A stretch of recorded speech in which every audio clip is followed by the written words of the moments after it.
আসসালামু আলাইকুম ওয়া রাহমাতুল্লাহি ওয়া বারাকাতুহু। আসলে বক্তব্য দিয়া তো মাদক নির্মূল হবে না ভাই, কথা ঠিক না বেঠিক? সামাজিক সচেতনতা দরকার। যেমন আমার সত্র ভাই আয়ুব ভাই বলছে, আমি একজন গার্জিয়ান, আমার ছেলে রাত 10টার পরে কি করে, বাহিরে থাকে, এইটা আমাকে, আমার ছেলেকে আমাকে খোঁজ নিতে হবে। আপনার ভাইকে, আপনার ছেলেকে, আপনার ভাস্তাকে, আপনার ভাগনাকে গার্জিয়ান হিসেবে দায়িত্ব আপনার।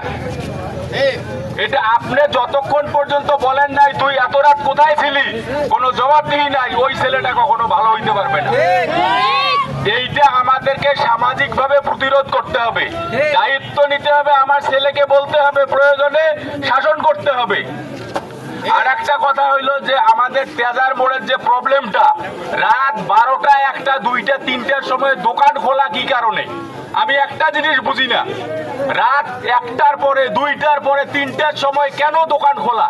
রাত 12টার পরে যখন দোকান খোলা থাকে তখন যে কোনো দোকানদার হোক, মাদক বিক্রেতা বা মাদক সেবী এসে ওই দোকানে বসে। এখানে বাজারের যে কমিটি আছে, কি কারণে রাত 12টা, 1টার পরে আপনাকে দোকান খোলা রাখতে হবে? আপনার কি ব্যবসা কি রাত 12টার পরে শুরু হয়? তো তাইলে তো আপনি মাদকের ইন্ধনদাতা। আমার কাছে মনে হয় আপনি যেই হন, যত বড় দোকানদার হন, আমার কিচ্ছু যায় আসে না আপনাকে বলতে রাত 12টার পরে আপনাদের দোকান বন্ধ করা উচিত। ওষুধের দোকান ছাড়া আপনি কেন দোকান খোলা রাখবেন? আপনি চায়ের দোকানে রাত 12টার পরে কে চা খায়? গাঁজারু, মদারু, জুয়ারু, ইয়াবাখোর। কে চায়ের দোকানে চা খায় আমাকে বলেন তো? একটা সুস্থ লোক চা খায়? আপনার ব্যবসা কি রাত 12টার পরে শুরু? মাদকের প্রশ্রয়দাতা আপনি, আমার কাছে মনে হয়। আপনারা কি মনে করেন? এগুলা বসে আমাদেরকে অনেক কিছু করা দরকার। খালি বক্তব্য দিয়ে মাদক নির্মূল হবে না ভাই, মিছিল মিটিং করে মাদক নির্মূল হবে না। সামাজিক প্রতিরোধ করতে হবে। তাদের কোথাও যেমন ওই মাদক যে বিক্রি করে ডিলার, এখন বললো রাত্রে 12টা, 1টার সময় এক দোকানে বললো যে আমি যে মাদক বিক্রি করি, তার কি প্রমাণ? আরে কি প্রমাণ লাগবে কি? তুমি তো মাদক বিক্রেতা, সবাই জানে। তোমার কিসের প্রমাণ? কালকে তুমি ছিলে ফকির, আজকে তুমি কিনলা মোটরসাইকেল মাদক বিক্রি করে। কালকে তোমার কিচ্ছু ছিল না, আজকে করলা তুমি বাড়ি। কই থেকে টাকা পাইলা? মাদক বিক্রি করে তো পাইছো। তো ভাই, আমাদের মূল কথা সচেতনতা দরকার। সকলে মিলে আমরা শপথ করি, খালি মিছিল মিটিং প্রোগ্রাম করে মাদক নির্মূল হবে না। দল মত নির্বিশেষে, এখানে কোনো বিএনপি, আওয়ামী লীগ, জামাত, কোনো অন্য কোনো দলের কিছু নাই। প্রধানমন্ত্রী তারেক রহমানের জিরো টলারেন্স মাদকের বিরুদ্ধে।